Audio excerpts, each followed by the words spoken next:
이는 만군의 여호와께서 시온산과 예루살렘에서 왕이 되시고 그 장로들 앞에서 영광을 나타내실 것이니라. 아멘. 이사야서 24장 1절부터 13절까지는 말세의 대환란과 심판이 찾아오기 직전에 온 땅이 황폐하게 될 것이라고 예언하고 있습니다. 하나님의 율법을 버리고 영원한 언약을 파기한 죄에 대하여 우리 하나님은 이 땅 가운데 대격변을 일으키시고 땅을 황폐하게 하실 것입니다. 사람들의 지위나 신분의 귀천을 막론하고 땅 위에 사는 모든 사람들이 하나님의 공의로운 심판을 받게 됩니다. 심판의 결과로 모든 사람들은 흩어지게 되고 적은 수의 사람들만이 살아남게 될 것입니다. 계속해서 오늘 본문을 살펴보겠습니다. 24장 14절입니다. 무리가 소리를 높여 부를 것이며 여호와의 위엄으로 말미암아 바다에서부터 크게 외치리니. 여기서 무리는 심판 이후에 살아남은 이스라엘의 남은 자들을 가리킵니다. 또한 바다에서부터는 서쪽을 의미하는 것입니다. 하나님의 심판으로 온 세상에는 하나님의 여호와의 이 위엄이 드러나고 서쪽으로부터 하나님을 찬양하며 크게 기뻐하는 소리가 들려오게 됩니다. 계속해서 15절입니다. 그러므로 너희가 동방에서 여호와를 영화롭게 하며 바다 모든 섬에서 이스라엘의 하나님 여호와의 이름을 영화롭게 할 것이라. 여기서 동방은 해가 뜨는 동쪽을 말합니다. 동쪽에서도 기쁨으로 하나님의 이름을 찬양하는 소리가 들려옵니다. 또한 바다의 모든 섬은 북쪽을 가리킵니다. 북쪽에서도 여호와 하나님의 이름을 찬양하며 환호하는 소리가 들려옵니다. 16절입니다. 땅끝에서부터 노래하는 소리가 우리에게 들리기를 의로우신 이에게 영광을 돌리세 하도다. 오늘 16절의 이 땅끝은 이스라엘을 중심으로 동서남북으로 가장 멀리 떨어진 곳을 의미하는 것입니다. 동서남북 가장 먼 곳에서부터 사방으로 여호와를 찬양하며 환호하는 소리가 예루살렘으로 들려옵니다. 의로우신 그분께 영광을 돌리세. 마지막 때에는 하나님의 이 의로운 심판으로 하나님의 위엄이 드러나고 전 세계에 흩어져 있는 이 모든 남은 자들의 무리가 세상 곳곳에서 여호와 하나님을 찬양하게 될 것입니다. 이렇게 14절부터 16절 중반부까지는 전 세계로 흩어져 있는 남은 자들이 부르는 여호와를 향한 감사와 기쁨의 찬양을 노래했습니다. 그런데 16절 중반 이후부터 갑자기 이사야는 슬픔과 비탄의 목소리를 내기 시작합니다. 그러나 나는 이르기를 나는 쇠잔하였고 나는 쇠잔하였으니 내게 화가 있도다. 배신자들은 배신하고 배신자들이 크게 배신하였도다. 그러나 나는 이르기를 나는 쇠잔하였고 나는 쇠잔하였으니. 여기서 쇠잔하였다는 이 말씀은 정신적으로 큰 충격을 받아서 야윈 상태를 말하는 것입니다.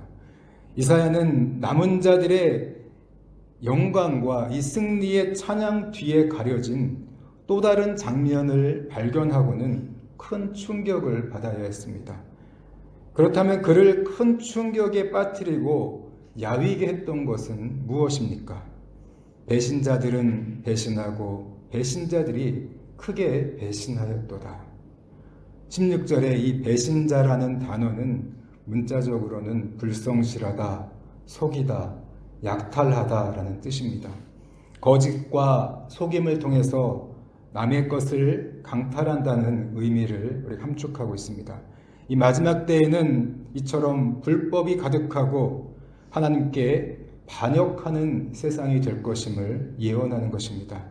세상 곳곳에서는 남은 자들이 하나님의 승리와 이 영광을 찬양했지만 그럼에도 불구하고 세상에는 온갖 불법이 가득하고 크게 여호와를 대적합니다. 최후의 심판의 때가 되었지만 땅에는 폭압과 강탈과 살인이 그치질 않습니다. 사람들은 죄를 그칠 줄 몰랐고 오히려 더 크게 하나님 앞에서 죄를 행하는 것입니다. 이처럼 이사야는 최후의 심판 가운데에서도 여전히 하나님께 반역하고 크게 죄를 짓고 있는 사람들의 광경을 예언적으로 미리 보면서 큰 충격을 받았던 것입니다. 계속해서 17절입니다. 땅의 주민아, 두려움과 함정과 올무가 내게 이르렀나니. 두려움과 함정과 올무, 이 단어는 사냥꾼들이 야생 동물을 사냥할 때 사용하는 단어입니다. 사냥꾼들은 동물을 사냥하기 위해서 먼저는 동물들에게 극도의 공포심을 심어줍니다. 이때 두려움에 질린 동물들은 허겁지겁 달아나다가 사냥꾼들이 길목에 설치해 놓은 함정에 빠지게 됩니다. 그리고 동물이 비록 함정을 피했다 할지라도 이번에는 그들이 도망칠 것으로 예상되는 장소에 올무가 설치되었습니다. 결국엔 이 올무에 걸리도록 하는 것입니다. 이처럼 사람들은 하나님의 심판으로 야기된 이 공포심을 벗어나기 위해서 애를 쓰지만 그의 앞에는 다시 함정이 기다리고 있습니다. 그리고 간신히 함정을 피한다 할지라도 이번에는 그의 앞에 올무가 기다리고 있습니다. 하나님의 마지막 심판, 이 최후의 심판이 임할 때는 모든 사람들의 이 모든 노력도 아무런 소용이 없게 될 것입니다. 그 이유를 18절부터 말씀하고 있습니다. 이는 위에 있는 문이 열리고 땅의 기초가 진동함이라.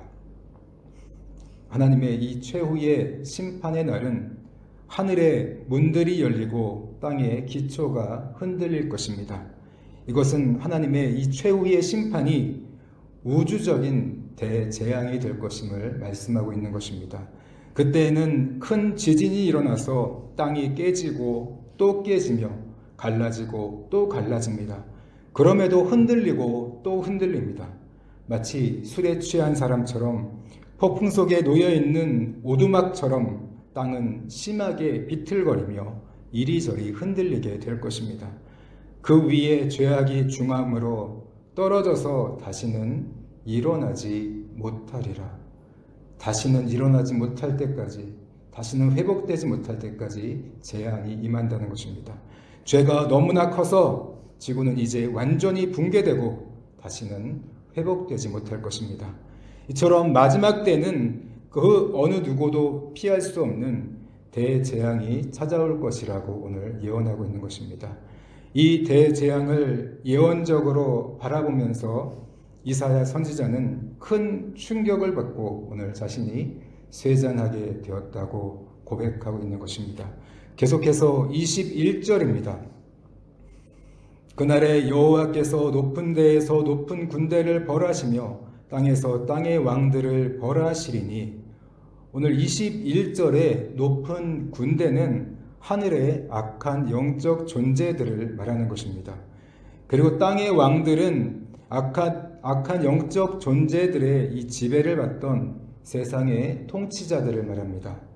22절에서 그들은 모두 심판을 받고 오랜 시간 옥에 갇혀 있게 됩니다. 그리고 만기가 되면 감옥에서 나와 처형을 당하게 될 것이라고 오늘 성경은 기록하고 있습니다. 요한계시록 20장을 보면 사단의 마지막에 대해서 증거해주고 있습니다.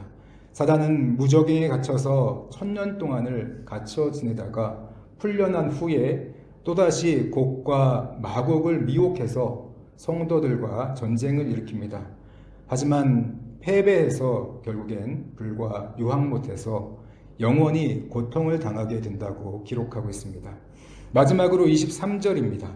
그때에 달이 수치를 당하고 해가 부끄러워하리니 이는 만군의 여호와께서 시온산과 예루살렘에서 왕이 되시고 그 장로들 앞에서 영광을 나타내실 것임이라.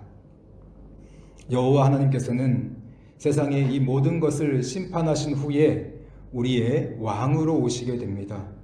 왕으로 오셔서 우리 가운데 그분의 찬란한 영광을 드러내실 것입니다.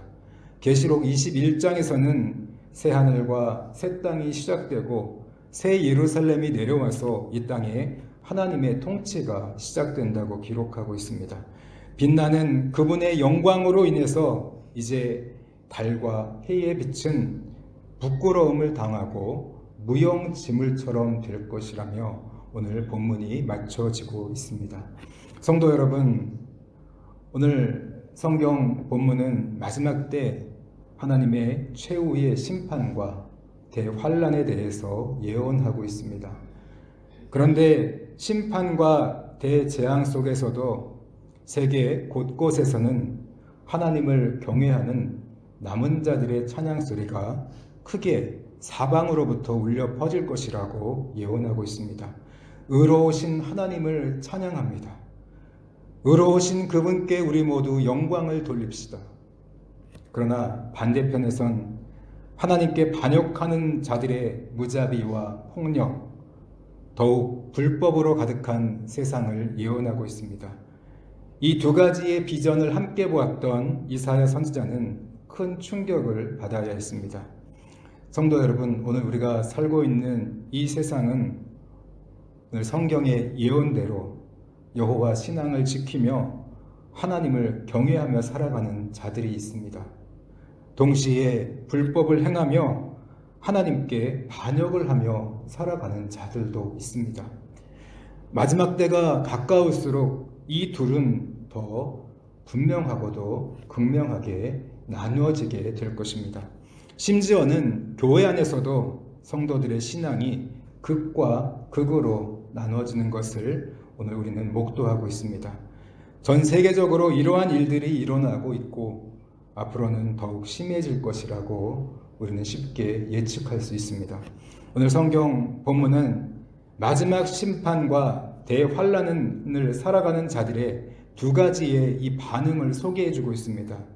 그 하나는 하나님의 의로운 심판 앞에서 그분의 의로움을 찬양하며 살아가는 남은 자들의 반응이었습니다.